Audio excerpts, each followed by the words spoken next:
Bonjour peuple congolais, papa, maman, onyokwami pour na kozwa visa, agence de voyage Smart Consulting et pour na bino. Oza na posa obima na ba pays lokola Canada, États-Unis, ba pays nyonso ba état Schengen, Turquie na ba pays lolenge na $500 Smart Consulting et saleli bino assistance et visa.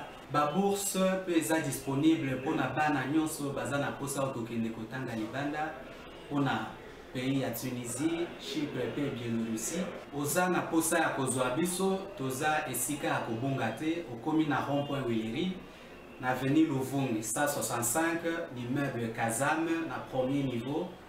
Toza wana oza na posa ya kozwa ba information na nzela ya téléphone. Oza na posa ozwa biso na nzela ya téléphone obengi biso na 081 144 38 91 soit obengi numéro mosusu 081 32 62 203. Smart Consulting, avec $500, on peut voyager partout dans le monde. Merci mbote na bino nyonso esika bozwami boza na Kinshasa, boza un peu partout na République démocratique du Congo, boza na Ituri, boza na Nord Kivu, esiko état de siège ezali mbote na bino to banzi ete tongo lelo bolamuki malamu mingi penza po ete nzoto ezala kolongono bopesa makasi na FARDC baza zinga na bino to tia bango na mabondeli mais to senga pe na bato vandaka bato basa biro na bango zaka côté ya commune ya Lingwala.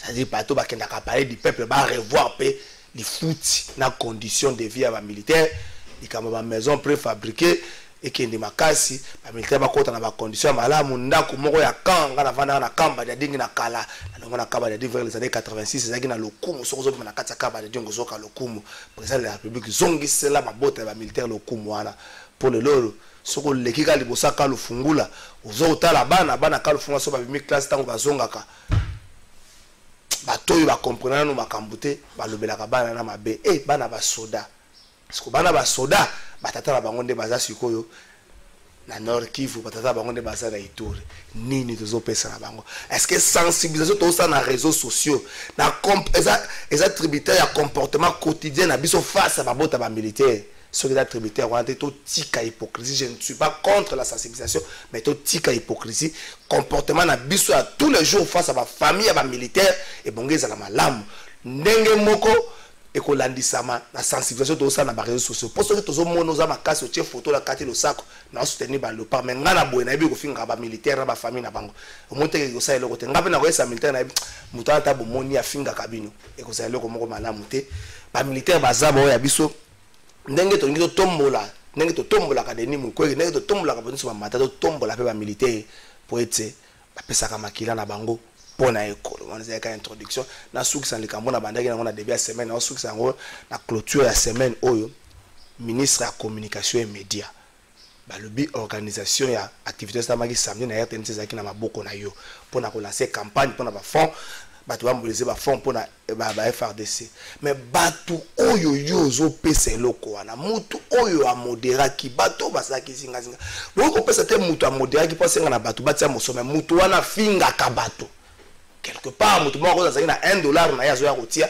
mataleka elongi boya tout afinga ka déjà bato na kotia ndenge nini donc na lobby te que naza contre ye mais imagine ni yazo bimisa na place publique soki bato balongo na tango baotala bino na RTNC bakatisi na YouTube atali afinga ka bato ezali ka moko ya malamu te bo revoir les caméras na samedi oyo boluka bato koloba baze ebele naza na nga contre ete me bato koloba baze ebele nazoloba lokola mwana ya soldat oyo ayebi pasi ya kovanda na camp ayebi elengi ya kovanda na camp ngata on avandaka na camp elaka mwa malamu ka elaka na ndenge moko boye merci na bino nini tokoloba lelo directeur de cabinet ya gouverneur de la ville a déposé plainte contre honorable Mike Mukiba na base nango échange la communication moko na WhatsApp mais siko ya passe zali honorable Mukiba zo reconnaître communication na te directeur de cabinet zo reconnaître communication anate mais directeur de cabinet lobby honorable Mukeba ya leki na ba média moko boye à s'attaquer na aussi longtemps zo reconnaître ni communication donc azo ke na justice pour être ya ko la kisana ye esika nini ye na ye ba solo laki pour abanda ko s'attaquer na ye wana yango ba ko na justice na ngambo moko lobby pe na monaki ndeko moko Christian bango ke na ko sala dénonciation. Bon, habiter na combo honorable Mike Mukeba makenda ça dénonciation pour na kolobate likambo esalemi ndengeni bazo pointer du doigt honorable Mukeba aussi longtemps zo contre makambo donc ba guerre zo fungama ba guerre judiciaire zo fungama un peu partout est-ce que usuka ndengeni ntokotalela yango tokobeta le solo ya gouvernement union sacré est-ce que ba signaux eza déjà gouvernement union sacré est-ce que ba signaux lobi na yambaki mutu moko azaki na cabinet Steve Mbikai na kala alobi Steve Mbikai atikaka ba diplôme te na table na ye Thomas Loua katika ba diplôme te Thomas Loua kutu cellule na communication pa komaki siko makambo moindo nzanga loba kutia 1 million de diplôme eza wapi eza ndengni na sima briefing alobi diplôme moko ministre tango azo signanga azo $25 donc ministre moko tatika ka diplôme na table na ye soki ye kuta ko maka ko tia ba pression ba bisinga simika azaya ko signer ba diplôme atana ndako atokuta ene na zando bozo sura auto na mama boni lamba ne ko za kombe ko tazo signer ba diplôme akoyo ko tika diplôme ndenge moko na Thomas Loua siko o moindo nzanga pande ko loba 1 million est-ce que moindo nzanga azali erreur ya coaching te na esika wana bati bato ba ko réfléchir bato ba lo baté na compte mais est-ce que ça erreur à coaching te bato zo mona un peu ba show le kimingi bato so bisinga na rappeler que ça dossier à minembo était wana ezali gouvernement ici ba protamael bazama mingi to meka un peu ko lobela yango Kinshasa kotamboleza passe entrer à Gombe moyen te mais soko bandi pe ko bima Gombe moyen te est-ce que gouverneur azo mona makambo to meka un peu ko lobela yango la guerre ouverte. C'est vrai, la guerre médiatique entre le Rwanda et la République démocratique du Congo. Le président rwandais a parlé, le président congolais a parlé. Tout ce qui a des répercussions, on a touché cible, tout ce qui a un peu, le état de siège. Est-ce que va retomber bandit déjà? Ou encore, état de siège et bongolici communication. On ne rapporte plus les côtés obscurs. Il y a partie est, tu commis plus dans les prouesses, il y a FRDC. Est-ce qu'il fallait commencer par revoir communication, comme et puis au état de siège, tu peux réfléchir dans l'angoisse. Troisième vidéo dans le plateau, on a vu ça, mais moko banda, quand on a vu mais Patrick, tu as vu ça, Kota, mon amour Claude, mon lichoya, ça dans le plateau, tu as vu bonio. Dans un malade, nous autres, Colongono, tu as commis 6 ans, parce que ce paiement de trésor qu'à la faille. Je remercie pour l'invitation parce que tout ça bien ici nabino tout ça fait pour la biso pour être ce qui te est entendu que tu as comme la kisate pour que tu sois quand tu as kawa pour ba mon angaité tu as pour na recadrer les choses l'écouter les kiming si tu vas des pèses tu recadrer bango la vérité ndé il faut tonga mboko et puis to tonga mboko na vérité et dans le discours ya mafinga te ma discours ya nini te il faut to zala bomoko poto tonga mboko. Merci de Claude Molicho Médard quand Kolongo yo va le besoin vendre la commune à Kinshasa oso préparer l'électorat nous ont tiré sur tout ce qui bouge ne comme Médard bonio.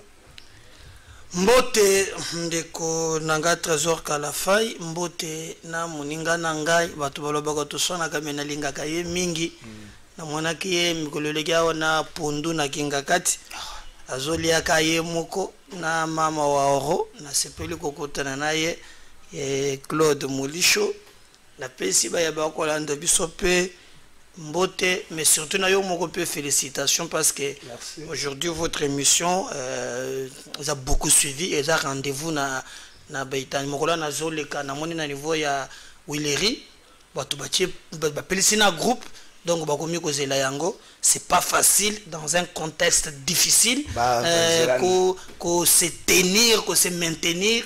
En tout cas, tous les Congolais, ceux qui ont la phase Théo, vraiment il était non, mais quand j'étais avec lui, mais tant qu'on a bon moyen, c'est de reconnaître ma mérite. On a des conditions difficiles, au Bundipe, au Télémissi, Moussala et Monani Malam. Na fait retourne un peu Claude Molicho na local kamo zo simbaye ba tout mo ba singai ba lobi yo le rôle za okanisa ko postuler na commune ya Kinshasa o komi bisimba simba na commune ya Kinshasa mama moko batindika ata na balabala yo kuna medaka kolongo koyambango oh simbi mama oh mama tamsu aza kotosa ta aza koteka ta na zela kasika sam tamsu mama aza koteka na siko yo leta pekisi bo mesa bite boteka likolo ya caniveau te mama ti biloko na caniveau soki police ya kopekisa yo bani ata campagne basala kango pongo te de komeda na banza ke toza na malchance ya kozala libabe na biso na gouverneur na Kinshasa kombongo bila tokokota na makambo ezali libabe auti ndeko nangeza ko lobate bisunga ka pe biso tala kaka na Kabinda Wileri place wana en face ya Pain Victoire station essence ezawan so les station place moko ya dépôt bandeko tiaka ba imondis ezalaki wana mais bateki cercle de charge publique oui bateki yango na ngobila bale bazotia station mosusu tokendena na lombango station d'abord danger comment boko kangisa deux stations esika moko ata balobi ke ngobila lokoso mbongo yango so basalaka na mbongo yango likambo nini mais j'ai vu un député national oyi akoki koya kolobela aza eli ya Kinshasa amelaka bangi atambolaka makolo ngulu atangi kombo ya mutu c'est là oya koloba na télévision que député moko amelaka bangi ozalaka na ye te po banganda ezalaka yo yebi nganga yi mutu zela banganda ezalaka mingi ya kobombana bato bakotaka ngo mbala moko te fo gunza moko ugumba mutu ngana tangi mutu te ngai akenda ozokatanga kalafana pesa bana kisa communication bana pesa molusho maloba Michel Mangala pa côté asa député moko amelaka bangi atambolaka makolo ngulu ngana yebi na kotanga komo bato nde bako identifier ye aleki lobi na etando yike ngai kutu naza na manda ya peuple te nako bundela Kinshasa ye na bango ya melaka akende ko banda ko satake nanga olie ya oza eli ya peuple c'est de l'environnement bakotia station esika population ezali banda ko eza wana deux stations oui ba conséquence oui conséquence plan environnemental ça peut générer yoza eli ya peuple le kusongo ya mbongo zalaka nango depuis pe okoti ozalaka mwindu à part ko parola okomi ozongela qu'est-ce que tu as fait pour le Congo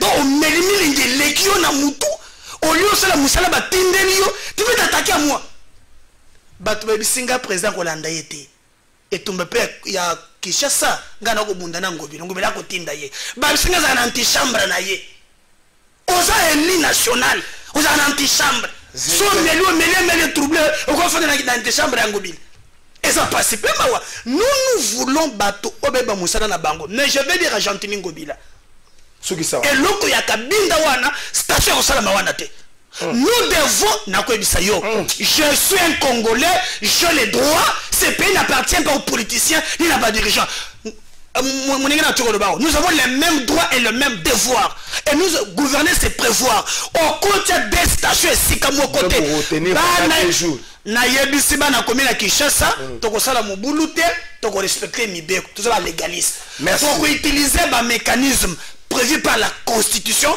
pour faire chaque na likambo na bosoto on est na komi na Kinshasa. Merci ndeko meda question za ya kofunga bapo na onde ko mulisho question pa kofunga bapo na yo mwana mboka Michel Mangala pa kozwa ye Kinshasa difficulté ya kotambola kokota Gombe so za na rendez-vous na 8h kolonga ndako 5h40. Est-ce que il y a un problème, il y a management na tête, il y a ville. Est-ce que il y a un problème, il y a manque, il y a financement, manque de moyens, mobilisation à la recette, et à niveau moko ya C, ou encore il y a un problème, il y a volonté politique parce que l'homme surtout déclare qu'on a beaucoup de volonté politique. De co-trésor, na moni que na éviter ce qui to salaboni, na katia mboko yo pour ba changer mentalité. Na moni na présence kuna ba tchaki ba structure mo changement de mentalité tout le musala ni bango basala ka balia kambonga pamba awa problème ya ba bouchon ba problème ba embouteillage na Kinshasa c'est comment lokola soki nini to jala ki awa balobaki na ba ina son de mouton projet à son de mouton 100 jours pour projet à 100 jours les ka son de mouton c'est ça ba aspect belé mais to kama tika ka son de mouton oyo mbongo edindi kuna ebele po mboko eza na mbongo ke bakonzi oyo baza kokonza biso nde bakonzi ya mabe motema mabe boye na projet à saut de mouton pour diminuer si pas supprimer les embouteillages ou les bouchons les matins comme les soirs ne ba yebisa kibiso il faut batia comme ça ko diminuer embouteillages bato bakonde kalikolo so aleki na set tout ça d'abord saut de mouton un projet très mal conçu très mal appliqué na ba ki même les jours au balance qui yango mais non pourquoi ne pas ouvrir des routes secondaires à Kinshasa tala na yolo so ki na yolo croisement Kapela na avenue Kimwenza mai na mai moya kolekeza te mitukeza ona parking wana comme impraticable place wana impraticable oui le riawa mama ezo ku mama imeble batongi wana et ba chaussée wana po ba bi Kabila sali loko mon côté mais Kabila sali quand même oya sali mai ba ni ko tia mabulu to kala mingi tia ko mona mabulu wana e ko créer embouteillage ba accident ko sali mawana pe accident mo ko to sali mawana pour nini oya ni ko dévier boye na bande ko biso ba wewa baza ko tutana.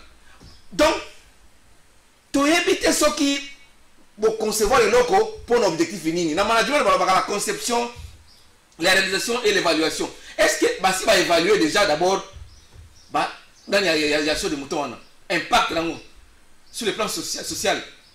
D'abord, engloutir un bon bébé et ça a un résultat. Embouteillage, au lieu ici, là, ils ont augmenté ma casse. Baroulage, kotungisa batunanzela. Donc, tracasserie, quel est la peine, les chauffeurs, par exemple, on a passe, la peine, la partie peine, quel est la rond-point d'aba, et puis, pour tel sort de moutons, mon connard, son ciment, mon sous, croisement 24 boulevard, pendant que le rond-point d'aba, bah, étudiant, on a passé, bah, 3 heures, on a mon gaffe, qui est cité verte, qui est badiading, bah, ça, comme on a passé à consacrer, à partir à 16h, 17h, couvre-feu, les habitants aux artés. Moutons, on a pris 23 heures à l'heure de la transport, pour la ligne, bouchon, ils ont ma casse, sur les moutons pour les artés. Comment a-t-on réfléchi? Tous en battu, tous en battu. Si on revient à la terre, aux contre Moukoziamboka, tous en contre Moukoziamboka, tous en collègues, tous en proposition. Merci de conclure. Gouverneur, aux alliés, aux gouverneurs Mouya Maoua. Oh. Azam, tu peux perdre. Jantini Ngobila. Tu as comment l'union sacrée? À cause de l'union sacrée, donc l'union sacrée, c'est la bouillabaisse. Donc qui m'a mon civet? Et là, comment côté n'a pas l'union sacrée? Parce que Tijingo, zéro. Na ebisi yo gouverneur oyo soki nga azaka président de la République lelo mais na signé ordonnance bien na vika ba actionner machine kuna na assemblée provinciale al mais Mukeba est na soutenir Mukeba to ko bali kama Mukeba Mukeba biso Mukeba ko sala marche ngana ko kota na marche wana même si nous ne partageons pas les mêmes convictions politiques na ko kota na marche wana na Mukeba ya soutenir pour la gouverneur oyo avant ça qui n'ont pas si et puis il va faire échouer le chef de l'État sauf que donner merci de commission Mangala boni yo Kimia Ndeko Trésor. Toute la question mon copain pour tout ce qu'on a Kinshasa, comment comprendre que vice-gouverneur, c'est vrai le loi à la société, bah l'Ongola est une assemblée provinciale. Mais les questions soulevées par les vice-gouverneurs, il est là plus d'un mois et Tikali sans réponse et personne n'en parle. Merci Ndeko Trésor. D'abord on a présenté bah excuse hein et comment on vit à tous les jours d'embouteillage. Nous crions tous les jours ici pour avoir un embouteillage pour la ville de Kinshasa. Mais c'est comme si tous en face il y a bateau ba boucha matoi na bango ba kanga matoi na bango ba na volonté hein pour aider notre peuple, pour aider que ba Kinois que ba Kinoises ba vivre malam. Donc devant nous, nous comme si que tous en a robot, hein, ou ba télécommandaka, salabou ya ki a sali, mais oyo, ils ali volonté à peuple pour na bango etali bangote. Mais vous parlez ya makambo ya vice-gouverneur Nerombungu. Mais toyoka ki ke bazongi si ba réhabilité na cour constitutionnelle. Ça nous te logo salamité. Ndeko, tozala juste et honnête. Oyo Nerombungu alobaki, n'est-ce pas? Est-ce que Kokaki ko amené ba député provincial ya ville à Kinshasa ba ko destituer? C'est ce que je suis en train de dire ici, mon frère ami. Nous avons en face de nous les gens robotisés. Robotisés pour les individus, pour protéger les individus. Mais, question il y a peuple, vouloir il y a peuple, souffrance il y a peuple, misère il y a peuple, difficulté il y a peuple, maladie il y a peuple. Et Talibangote, ils ne sont pas là. Ils ne sont pas là. Si Tozaki n'a pas député Moko, d'abord, moi je comprends. Parce que la majorité, il y a des députés qui se sont déjà nommés. Ah, mais je te dis, ce sont déjà nommés. Mon cher, trop proche de la population. Ce sont des gens nommés. J'assume ce que je suis en train de dire. Ce sont déjà, la majorité se sont déjà nommés. En tout cas, je vous dis, si Bateau va être nommé sur 10%, n'a pas sa chance qu'à 1%. Il y a Bateau qui est nommé. Il y a Bateau qui est élu plutôt. Donc, moi je comprends pourquoi il devait se comporter de cette manière.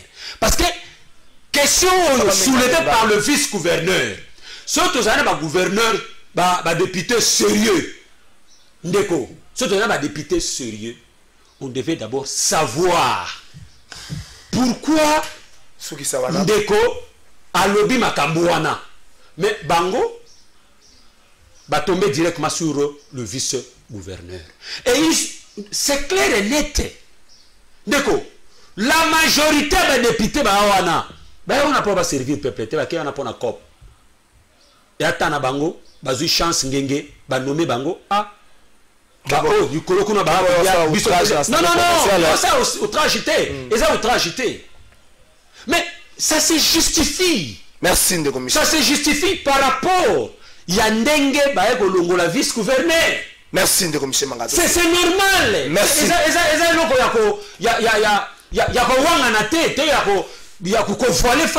Merci de commission Mangala. Moi, je suis 1 minute 30, 1 minute 30, 1 minute 30. Sur le cambo, il y a Bitumbo et Fungwami. C'est vrai, Fungwami, moi, entre honorable Mukeba, Ina, gouverneur en ville, professeur Kinshasa.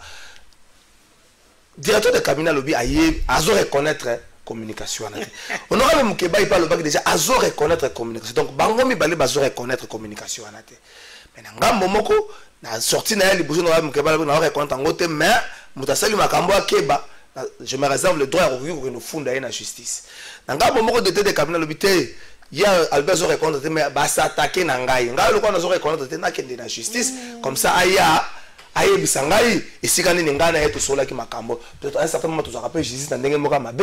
Le quoi on parler ba Zoré contre pourquoi s'attaquer na l'autre il faut voyez comme ça va s'expliquer. Au moni lukuta ya ngobile et ko soka iza yumbite. Na banduke biso zo yokata. Aiza yumbite. De ce yubi ba fongole biango. Et me peut fongwami. Donc mukila bato asa kubeta ngo yankazata na mukili. Kabila zala wana Kalef nana beke Kalef ko bata manasa mabela ko mabela de Benadel Congolais. Hein? Yo walelo agenda shamata mabe, agenda Mexique mabe. Azonga mutu ya molisho Kabila. Mukili yankesu kazate. Nana yeba quitter un jour dans ce pays, Kalef le tout puissant. A côté le Benadel Congolais. Nana yeba nani ayebaka na mboka oyo otoza lelo jole numbia kokimaka awo memitele ngone na mukili eza notion moko balobaka tout passe tout coule rien ne demeure. Lorsque oza na pouvoir ça c'est la peuple ça sert à rien kumibeta katol okotikelaka na mokonzi libela te qui pouvait passer 15 jours mulusha koza na opposition. Mais tel est le lot, il est en opposition. Nazale l'émission moko komi kolela Nzamba zomona Nzamba kosala suki mutema. Na ona ya kongo njimango. Nde kato zokende na ngobila lelo. Otika na 30 secondes. Ngobila ba poser question oral avec débat. Oza gouverneur, hein? Viens. La base de question oral avec débat. Elle a voulu créer la diversion. Donc, souci na bango ezali pour assez azoba député nyonso be na poche. Mais il y a quand même quelques élus. Oyo na pesi longonya honorable Mike Mukebai. Ayebisie tata conformément na mibeko na biso yo ozali mokambi ya Kinshasa ngai na bengisi yo ça c'était yango yabisa biso likambo ya zando lolenge osalele yango tantôt au séjournement tantôt à du construction yango l'exhibition contrat parce que Kinshasa ya yote ou l'exhibition représentation provinciale ya peuple que non contrat on a signé yango yango yebisa biso misala osala banzela esela kate elenge sa boenabu nous apprenons que kuna ngo za 24 millions yango expliquer biso yango yebisa biso lolengo jeraka mbongo ya vignette yaka olandaka na RFI mbala moko bandi na koyanga moko te na koyana ba ministre na ngai chaque ministre mutako bolo na esika na ye batuni yo mutuna osa ba président exécutif mbala moko komi non, papa, c'est très important. Bango babimisi nini moko na Voice of Congo.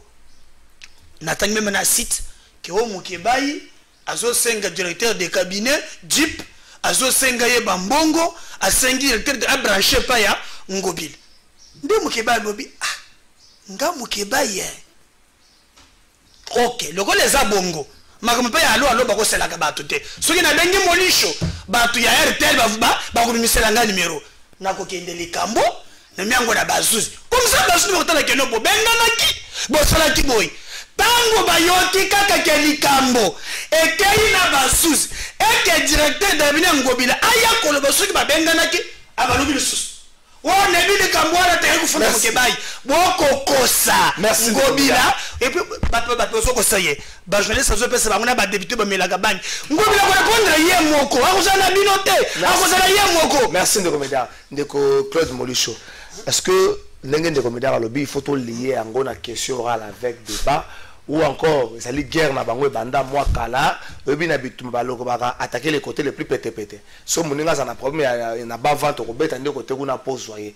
Est-ce que moko na bango te akoué na piège ya moninga ndeko trésor d'abord na landi na bokia binyoso ndeko na ngai kankolongo nga za kumile la te ngai naza na opposition pété bango nde ba koti ba créer union sacrée et Ngobila yo obisi biso ke Ngobila za na membre ya union sacrée zo mona ndi bosoto ndenge za union sacrée omoni raisonnement na ngai ngana yaka pour la vérité pour na kolobela peuple parce que union sacrée ça dit ko écraser volonté à peuple union sacrée ko écraser yo moko ya union sacrée Ngobila yo na nda ko nyokola bakino aza koteka mapango ba terrain wa mukia ati ba station mibale kangama sans tenir compte ba normes environnementales ba incendie ba nini ko kikoza ba danger à population azo sécuriser population te ye gouverneur numéro 1 mutu ya union sacrée nde wana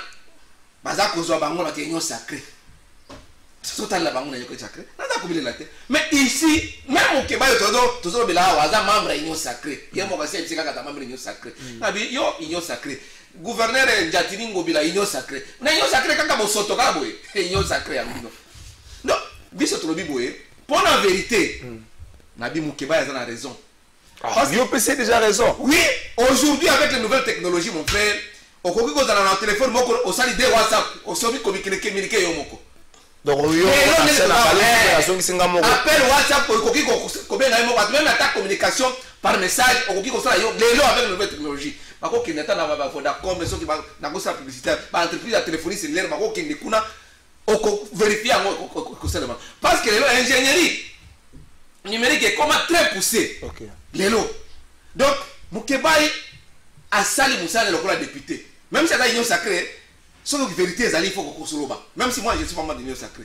Mais Mukebai est l'union sacrée. Mais sur ce point là, attaque l'union sacrée pour vérité il faut tout le place de vérité. Donc pour la question orale avec des bandes des autres dérangés. Njatini Ngobila alingi aretia maquiller makambo sala bofuta na voix parce que ayebi que allez ça qui va péter. Ah on a condamné pe Mukebai. Lero bosala kina ni pona godem poi.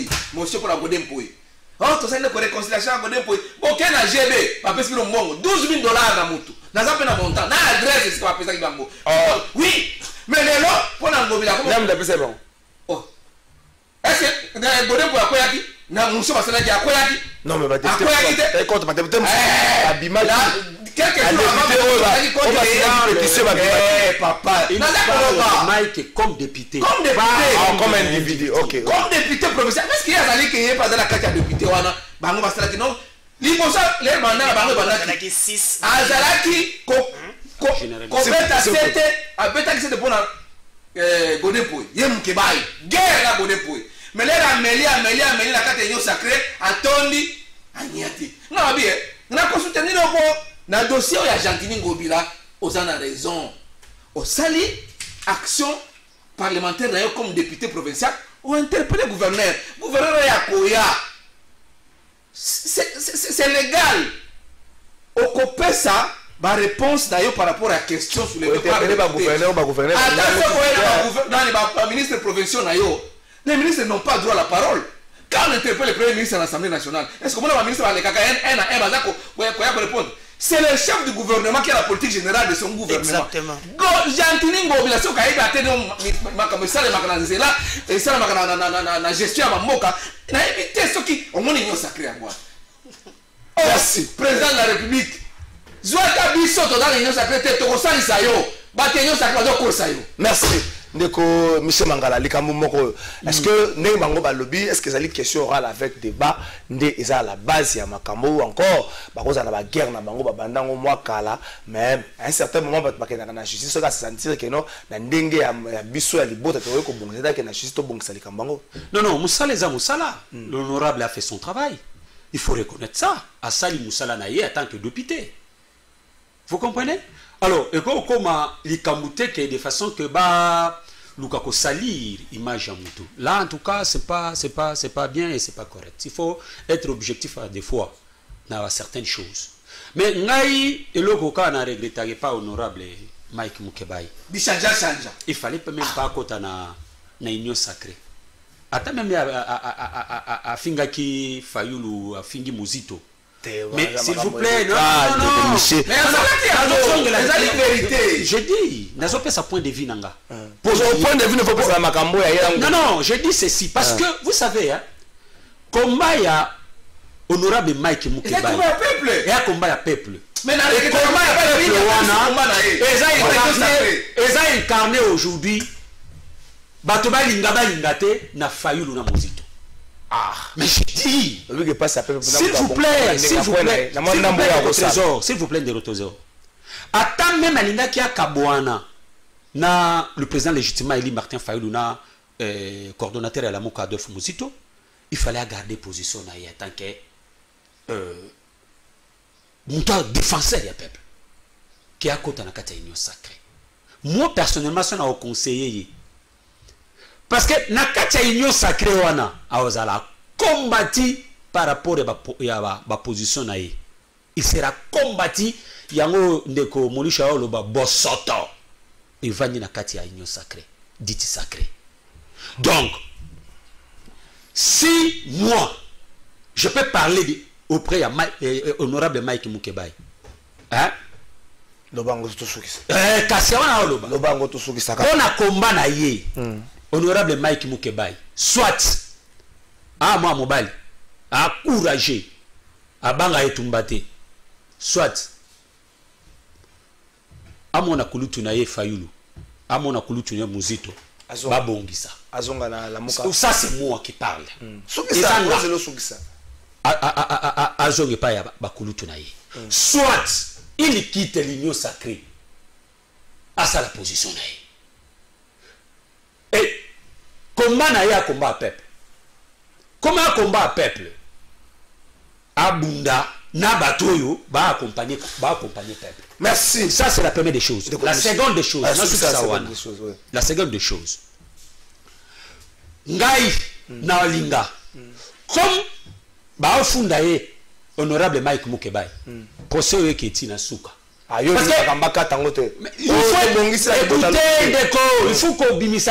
il faut qu'on bimisa ma baie à bateau. Vous comprenez? Il faut qu'on bimisa ma baie à bateau. Ce qui n'engage de quoi nouvelle technologie, on peut communiquer na des appareils yomoko, au comibo, au répondre yomoko. Mais parce que le lot, il y a des réseaux. Bakoki kolandela ngo toyeba qui est qui si moi neza nani.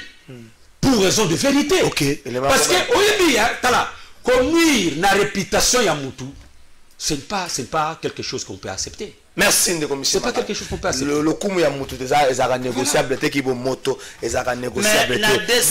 Na personne question so ko so na makamato changer ma moko thématique pour tout tambola kamala mala makamba ko lobeze est-ce que le gouvernement union sacré va signer bandit déjà? Signer positif. Est-ce que va signer bandit déjà? Na rappeler que Moutassif Mbika le BFCNga que si Mbika tika ki ba diplôme te Thomas Louaka Los Angeles. C'est la communication avec batiki ba diplôme té nanga moment mo ino zanga bi 1 million de diplôme to mo atoni nga bi azu problème na Paul té pour soko tikali boye bando bande ko signer ko sama makasi mais ça fait que signature diplôme moko za $25 donc ba ministre balinga ko tikali kambwana to za mbongo to rétro commission té mbongo penza zui est-ce qu'il y a encore il y a déjà des signaux favorables na gouvernement union sacré na lengina peser molisho différence entre biso na bino yangoyo yo tango ko soutenir Kabila ata baye biso ke bazo yiba 15 milliards zaka mama Olive China Rambo parce que différence entre ngai ezali ngai ata olobi nazana union sacrée soki kaka mutu ya union sacrée atengami na 6 heures na 1 minute ezoya je m'oppose. Moi, je me suis opposé na président de la République na makambo ya Zando. Tango akenda qui a lobby, qu'il valide na lobby et les kakabongo te. Il faut un contrat. Il faut. Mais yo le bongo na Kabila te. Yo Kabila toi seki yo pe oseki. Kabila bouger yo pe ko bouger. Donc pour na yo Isabelle Libumu. Mais biso bongo te. Biso soki Félix iyo totonga mboka. Ceux qui ont bougé, il n'y a pas d'état d'âme. Il y a un peu de makambo sur le cas de l'union sacrée. Il y a Bosoto. Gaï mutu ali boso. Et puis Dédé. Gaï na moni babilenge ya ba mouvement citoyen. Ba organiser marché ya ram. Bino boyi na opposition na ba Kalev ya batama mona na soute. O idjon nombia kimi botre na banane koko nyangi na ba mususu. Beaucoup c'est la opposition. Opposition qui a TVT. Oh, c'est zéro là. Nous avons le malade monté. Sur le nagini, bah mouvement citoyen va organiser masse là, bango ya ram. Bango va se greffer dans le mouvement citoyen. Mais c'est ça l'opposition. Net les cambo ya ram. Net les cambo ya ram. Hein? Net les cambo ya ram. Et c'est le cambo mabé. Il faut une opposition dans Zéland. Qu'on s'oppose contre le gouvernement. Bah on y a le peuple. Mais on va la TV. Quoi. Bon, ma peine à bosser l'opposition. Yo sur les gaz, il y a moins voile. Au monate. On se va bêter un gros gognaga comme un mundo balamoko. Blague ça donc il faut pas opposition. Bon l'on va mais ça. Azouane soit kana sona makoi na mundo. Il y a des solo zokana tsuki. Il y a ça cravate, veste. Opposition là. Tombi piné, hein? Bon c'est des sit-in. Quand on voyait ta bon coucher. C'est ça l'opposition. Oh, il y a déjà la cravate. Dans un PC pour l'opposition. Il y a la cravate, au lunettes, chapeau, bisotoline. C'est ça le passe sur l'opposition. Donc il faut que vous ayez ça bango, vous ayez ça na kachone ça na bongo. Mais 1 minute. Aussi c'est 1 minute sur ça 1 minute là comme ça molution ça malona. Na union sacrée makambu ya malamu na bandité. Nga moko na ko kiso bosoto moko ezoleka na ministère ya PTNTIC esika ya nani esika tubako zo mbongo na biso na lina bordereau ya BGC Bank bank wana eva mama na za ngo pona ina pesa ta camera mais nazo tanga te pesa ngana mbongo eselenge futa makao tanga papa yo tanga bordereau BGC Bank nata la date Lubumbashi le 6 avril 2021. Payé contre ces chèques dollars américains à l'ordre de Kapuku. Ça combien? 42 000 dollars. 42 000 Kapuku. Carte de lecteur est en AC. Carte de lecteur est en AC. Si vous avez foutu un bon, ça problème. Non, agence, il faut foutre mon douté. Mbongo ezali mbongo bazo foot. esengeli efutama wana Kinshasa bayebisi mutu esengeli afuta ngo na Lubumbashi parce qu'après contrôle ya IGF bazopekisa mbongo leka $10,000 ebima. Alors bakoke à niveau ya Kinshasa nde bamemi yango na niveau ya Lubumbashi tango bakofuta boy bafuti na Beshi bank bango bakokende ba récupérer bazongisa na Soficom et moi na kate na caisse de l'État. Exemple on n'a pas mis preuve tangi kombo za komba mutu nazo bisa yo ke bakende papa elibota moko a ozotanga ye boy. Est-ce que tu as quitté à retour na ye makambo musala na biro yango yo ba journaliste. Quand vous ne faites pas des recherches, le kumu ya mutu basakana kana ngote na 30 secondes no suki somo ko le kumu mutu basakana ngote na batelo 3 secondes 3 secondes pour suki na zo bisa yo yambanga combien de fois na ba document ngana memaka hein on a ba dossier ngana memaka na TV tango ngana ko bolima do osaka ndenge wana omoni lelo batuminga na bondisa tuna muri shoy bisayo tango na bandu bonda bitumba ya bado ya ko bisayo ngana lobi teke tato ya zwi musolo tek na lobi mbongo ba bisinge kotina kesi ya l'état te date yango oyo ministre Kibasa tuna secrétariat général 42 000 zawat. Merci. Il faut nous remercier nous. Donc na union sacrée na moya lelo makambu nyonso na ne komi rosité ngapone ni union sacrée gouverneur sala mosala tozo lutiliki tozo mai bakanga miyibi net autozolo ba aw mabunda oyibaka mabunda. Merci. Naka boelulu na nemse molisho avance parole 6 milliards moko boye na makambu ya medaka kolongo wana bango na suka ndeko molisho. Est-ce qu'il y a des signaux forts na gouvernement union sacrée depuis écoute? Papa, d'abord en quelques secondes, timing na ngai permettre ngai na ngala yebisa que ngaza en opposition té. Na répondre pour la deuxième fois. Kabila Zawad répondre pour la deuxième fois que naza. Kabila Zawad. Kabila Zawad. La sécuriser. Na perturbé na perturbé. Je sais pas perturbé. Na tiki olo ba début à la fin, je sais pas perturbé. Tika ngai pesa ngai temps. Voilà na pesa. Kabila Zawad. Sinon ba ki union sacrée. Kabila Zawad Kinshasa na kati. Na opposition non? S'il vous plaît, tika ya loba okokim se fil d'idée. La union sacrée va lobi na biso que non. Donc ils ont vision. Vision ni des peuples d'abord. Donc on continue la partie politique non va voter qui on a 2018. Ozalaka na membre union sacrée moti na parti politique. Et ça va monter papa. Et ça la consi. Toza la télévision sur mazo ko zanza mazo monangai. Bolobi ozana oba voter qui on a liste après. Oye binzambe migolo ya. Ikangai na loba ko perturber ngai. Nano sambeli to ko sambela malamu. Tikaye muri so na o sécurité tokei. Tikaye. Non c'est la union sacrée. Bolobi que non. Ezali vision. Vision ni les peuples d'abord. Les peuples d'abord mais jusque là les peuples d'abord tout le monde est là comme côté. Bolobi que mutu va voter na liste ya PPRD. Au côté de la PPRD. Oza va voter na liste ya IDPS, côté de la IDPS. Mais comment vous changer les sous? Ça a créé le problème pour la reformer un groupe parlementaire va renouveler. La commission c'est la MPS bache ba battre la commission. Boni professeur Bata sui PH. Dans lobby ezali tricherie à ciel ouvert. Parce que, mon frère, on n'a pas interrogé les souverains primaires, les détenteurs de pouvoir originaire, le peuple congolais qui vous confie les mandats.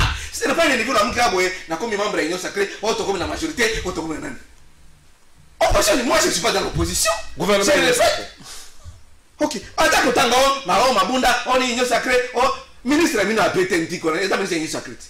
Reconduit même. Ça dit, va péter un beau passage qui me semble qui toque, va reconduire. S'il vous plaît, gouvernement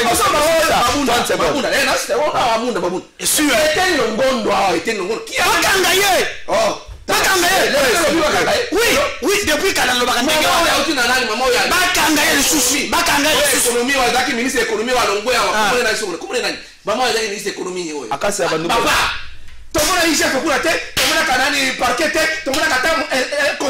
depuis parce qu'il dépasse. Il y a sacré bango kokunda ide gouvernement sacré 30 secondes sur ça. Oh, nous sommes côté ça va protéger il sacré kaka koningza à côté à Joseph Kabila Kabam. Je te le dis. Bon continuer. Gouvernement sacré 30 secondes sur ça. Gouvernement sacré Nalobi, Balbaki et Warrior. Mais regardez un peu la composition, regardez un peu les membres qui composent cette équipe gouvernementale. Parce qu'une équipe gouvernementale, c'est une équipe. Et une équipe, c'est-à-dire que chacun doit jouer son rôle pour les résultats. On vise les résultats. Mais t'as là, non. D'abord, on a pris l'exemple, moi, j'ai un diplôme. Est-ce que vraiment Zangi, à cause de la ministre, est-ce qu'il peut être ministre? Qu'est-ce qui empêche? Est-ce qu'on a suivi un peu les profils à Moutou, évolution à Moutou? À cause de vraiment. Tu m'interromps. 100 jours, parce qu'après 100 jours, investisseur, il faut évaluer ces salaires. Nous avons évité le gouvernement et le l'élection. Le gouvernement est Warrior. Tangira Warrior, Warrior, quand mon équipe gouvernement. Warrior, ça dit un guerrier. Merci. Tika. Au moins, merci ndeko Michel Mangala. Ndeko omoni soko zoloba makambo gouvernement oyo po na biso tolobaki yango que il y aura pas de résultats si makambo salema ils vont utiliser nos ya peuple mais les attentes ce que le peuple veut et il n'y a pas si peu que bon yango. Commençons d'abord malgré tout parce que ils a première action il y a gouvernement ou des warriors les état de voilà mais comme déjà on a abordé en regardez un peu la manière où il va jouer état de siège. Écoutez mon frère, nous voulons tous la paix à l'Est. Nous voulons que la paix soit la paix durable. Non, mais il faut être réaliste. Parce que si on dit état de siège, et on a défi lancé. On a défi. On ne peut pas résoudre les problèmes quand il y a défi. Mais écoutez, c'est normal. Parce que on a lancé l'état de siège. Or, l'état de siège, pour que Ezala, il faut que l'armée peut-être extérieure et agresser Bissou. Mais dans ces cas d'espèce, s'il vous plaît, ce n'est pas conditionnel à l'armée mais lisez l'article 5 de la Constitution, il faut l'indépendance territoriale menacée. Tu penses qu'avec le territoire menacé, s'il vous plaît, ici dans ces cas d'espèce, il y a un problème des groupes armés où ils ont soutenu soit par Kagame, soit par Batu Oyubaza. Parce que Mbosso nous avait révélé qu'il y a des députés, n'est-ce pas, Oyo Bago soutenaka ba groupe. Mais liste armée oui, effectivement tout le monde a liste mais maintenant bango ba yebi bato ba soutenir ba groupe armé wana to qui na résolument to réfléchir ko la bato non na sa tuki na za bref mais bato oyo ba ko soutenir ba groupe armé wana. Pourquoi ils sont en train de soutenir le groupe armé? Ils ont des problèmes avec eux. Ils ont des problèmes. C'est pourquoi on dit que comme ils soutenir le groupe armé. Mais dans ces cas d'espèce, Batel Bisso, état de siège. On a appelé ça Maboko. Batel Bisso, état de siège. Mais maintenant, mon frère, si aujourd'hui, prenons le cas, et que l'état de siège est couché dans la souris, on va recourir en quoi? Merci, M. Mangala. Ça, c'est la première des choses. Merci. La deuxième des choses. La deuxième des choses. Ndeko Trésor. Nous le savons. Bisso Nyos. Que l'armée Nabiso est infiltré. L'armée Nabiso, il y a l'infiltration qui bat son record. De commission Mangala, comme il a 80 minutes, on continue déjà la carte thématique. On sourit. Il y a quasi tout le temps. Minutes n'a pas repéré ça là. N'a pas 7 minutes n'a pas repéré ça là. Une minute. Ah, une minute repéré ça. Une minute comme la souka. Ndeko. est-ce que ba dénicher nanu batu oyo bako o infiltré baza ba infiltré na kati armée wana? Est-ce que ba dénicher bango? Tandis que à l'époque de Mobutu, à l'époque de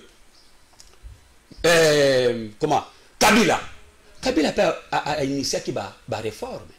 Qu'est-ce que je dis? Kabila a initié qui ba opération à l'est de la République, n'est-ce pas? Pourquoi ba opération na isimbaté? Merci. Parce que il y a un problème politique. Merci. Et c'est ce problème politique là. Merci. Et les amis, vous le savez que le Congo a un problème.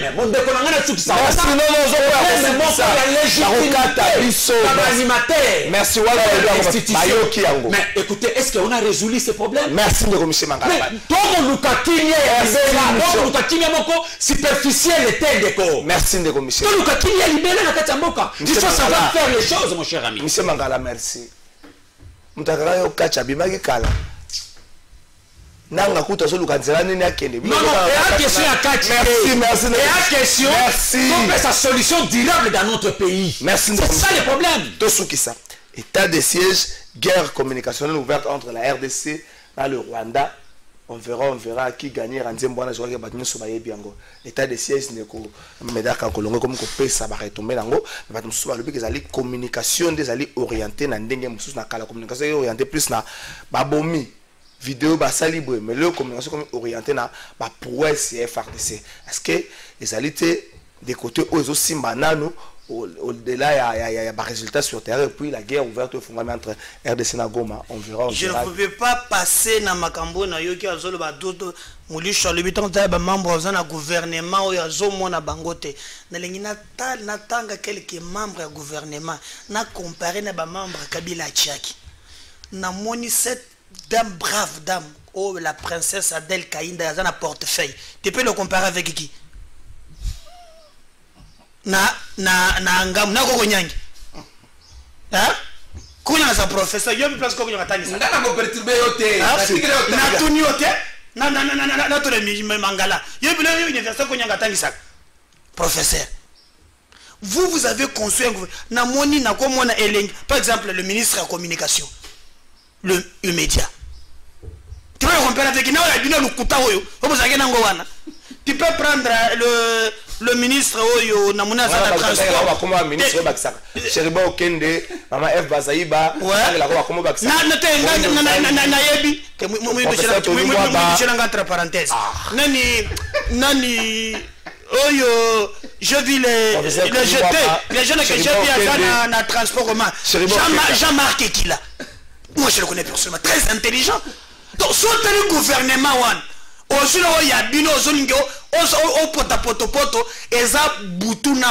mais le plus important est la résultat. Nous sommes d'accord au critiquer, pointer aux Congolais, on a droit à un malam. Toko partir au point de vue, mais ngana akozate lokola yo beko bina yo suso muni pondo peut se perdre. On nous na mona quand même on se perd kaka boye yali malamu te.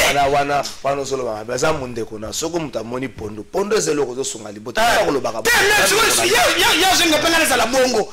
Donc ngaso na so critère ni no so ngana za la bongo te ngaso ki na moni za ma be Félix na lobi tete mboka eza ya yote to yo na tangaye. Naba mbona tangue pour se perturber on se perturber déjà eteni longondo na likambo ya zongi sambongo bakanga yeso ti azali coupable justice sala mosala madame moyo zela mais nazo condamner eza malamu te na lingi justice maintenant lengnazo ndeko nanga ye umoni makambo état de siège nebige so na ma pasi po ezanti Félix ndoko so bitumba na est po discours ezala ki mukeso ya bimi on a tué 15 na beni batu bazokufa discours politique maintenant qui hein les lots to la monki na tongo ba récupérer route numéro 13 Au Salaboué, à l'époque de Kabila, c'était comme ça aussi. Pas comme ça. Mais après, qu'est-ce qui se passe? Mais Mais non, le plus important pour nous est allé qu'il y a rien du nouveau. Makamboya état de siège eza makamboya bande kona biso to kabona na likambo wana te discours politique crainte na biso ezali beni crainte ezate crainte ezali que tout na kaka même makambo esama na epoka Kabila et continuer parce que ils ont pour assurer que merci mais j'essaie de aujourd'hui ya rolobate ndeko mulushi état de siège mais aujourd'hui c'est nga une minute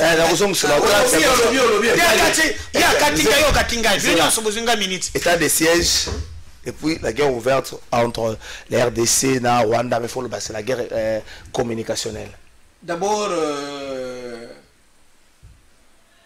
je voulais vraiment commencer par la guerre communicationnelle entre la RDC et le Rwanda. Parce que Tolanda qui vit son discours, il y a Paul Kagame, dans les médias français, et puis Tolanda président de la République démocratique du Congo, qui est en même temps président de l'Union africaine. Alors bien, pour répondre, Moninga n'a été dans ma voix, monsieur, répondre, mais entre temps, à répondre déjà à ma question sur déclaration à Paul Kagame. Tout le monde dit que, que non, on va chercher une justice transitionnelle, voilà comment, on peut voir comment la justice peut se saisir du dossier. Pendant qu'on a arrêté plus de 6 millions de morts, presque 8 millions de morts. Non, papa. Incapable ya korebandique bango.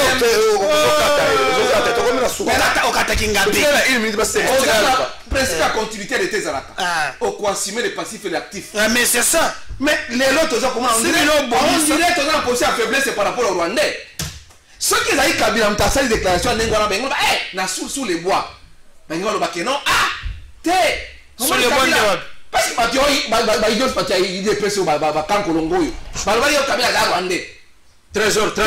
peut-on dire aujourd'hui que non. Avec ce qui se passe, on affiche une position de faiblesse. Faiblesse. Il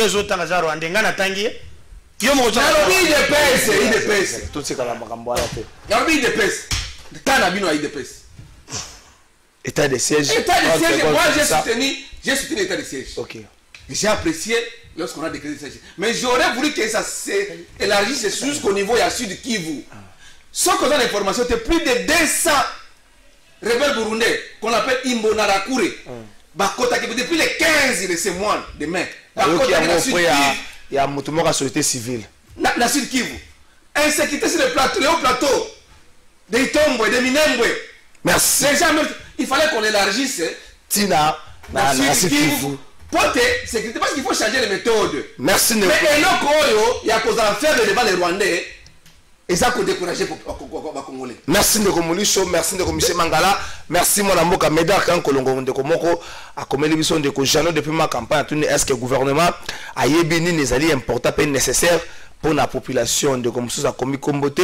Bonjour de Kotoun, la besoin de Komuliso pour l'année Kabila à celle qui va route secondaire T. Attends, nous sommes salés na Bokambiamboka malheureusement de Komuliso m'a répondre à T émission de Sili. Bon week-end na Bino Nyos.